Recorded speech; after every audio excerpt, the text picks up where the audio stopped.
Hello and welcome to Health Professional Radio. I'm your host, Neil Howard. Thank you for joining us on the program. Our guest is Erin Boyt. Now, she's a 43-year-old woman who was diagnosed with MS at the age of 27, so she's been living with it for quite a while. She's heavily involved in the development of GatherMS in her local community there in Atlanta, Georgia. And she's joining us here on the program today as a passionate educator and resource finder and gatherer. She's volunteers at a local MS center and helps to inform and support others dealing with MS in one form or another. Welcome to the program, Erin. Thank you for joining us today. Thank you for having me, Neil. I'm glad that you're here talking about MS. Give us a little bit of your story.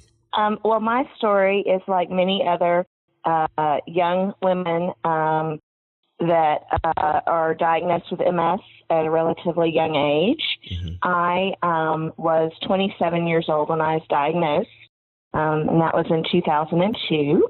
I actually had been suffering from several unusual symptoms, including some balance issues and vertigo, and saw many different doctors, and they all kind of shrugged their shoulders. Finally, I got hooked up kind of with the right team of physicians, and they diagnosed me with multiple sclerosis, which was a shock to me initially. I really didn't know anyone else who had ever been diagnosed with the disease. And at such a young age, it really meant that I had to take kind of account of what my life plan was and what my goals for my life were going to be, and consider those goals in light of having to struggle with managing my lifestyle with a chronic illness. And so my journey, I like to say, kind of began with multiple sclerosis. Over time, with the right set of doctors for me, with and also with seeking out other people with multiple sclerosis, creating a community of other patients, I began to realize how important it was to focus on my physical health, but also my emotional and psychological health as well, so that I could continue to live a very full and active life despite having to manage a chronic illness. And so that's a little bit of my background. Looking back, having experienced the misdiagnosis and the shoulder shrugs, as you say, what was it that stood out about your final team, the team that actually helped you? Was there something that you can share that they did differently than the others before finally a proper diagnosis was achieved?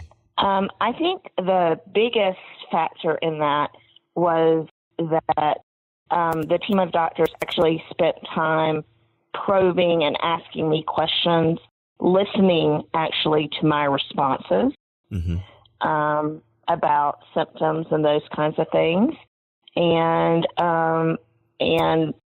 really being investigators from the side of what my symptoms were that I was suffering from. And I think that idea of being an investigator kind of has played a role in then my drive to investigate what resources exist in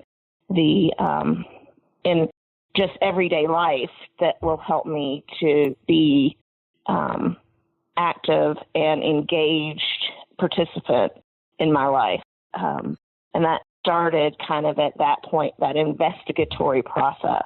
Well, talk a bit about GatherMS. Now, is this something that's is there locally in Atlanta, Georgia, or is this something that is branching out or has already branched out on a much larger scale? Sure. Actually, GatherMS was created before I actually got involved in joining in. They are actually live in 16 cities now and have more than 600 services, national services, as well as local services that have been contributed by numerous people such as myself, who are people with MS who are suggesting services in their communities that they utilize for their everyday life and management, and also want to suggest to other people with MS as potential resources for them to access as well.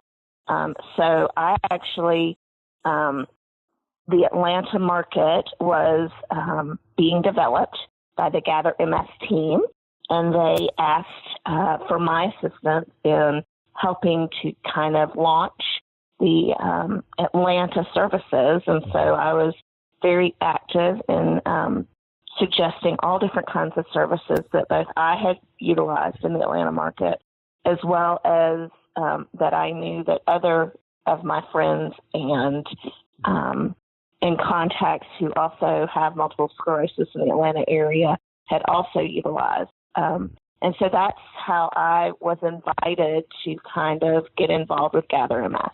During the holiday season, does GatherMS kind of gain some momentum in getting the word out and raising awareness about MS, especially to those suffering from not only MS, but other chronic diseases, colder weather, social demands? Talk about some of the support and resources available during this time of the year. Sure. I think the holiday season can be a very difficult time for people in general, and particularly when you're suffering from a chronic disease such as multiple sclerosis. You're exactly right, Neil, when you say that the cold weather can definitely be a contributing factor. But also there are other issues that come into play in the holidays, as I'm sure many are aware of, which include overbooked schedules, a lot of family obligations that may come up, which can distract people from actually their regular routines. And then also, people do sometimes around the holidays too can have some sadnesses and things like that. I think that GatherMS is a great resource to actually use for patients in order to find different tools in their local area that can help them in supporting their day-to-day tasks, to help them manage their time schedules. And in the crazy world that we live in, and particularly around the holidays, staying focused on being healthy and well, in addition to relieving some of the stress of the added holiday demands, I think is very, very important. So I think it's a great resource to visit in order to find those services that people who are also living with the disease strongly recommend.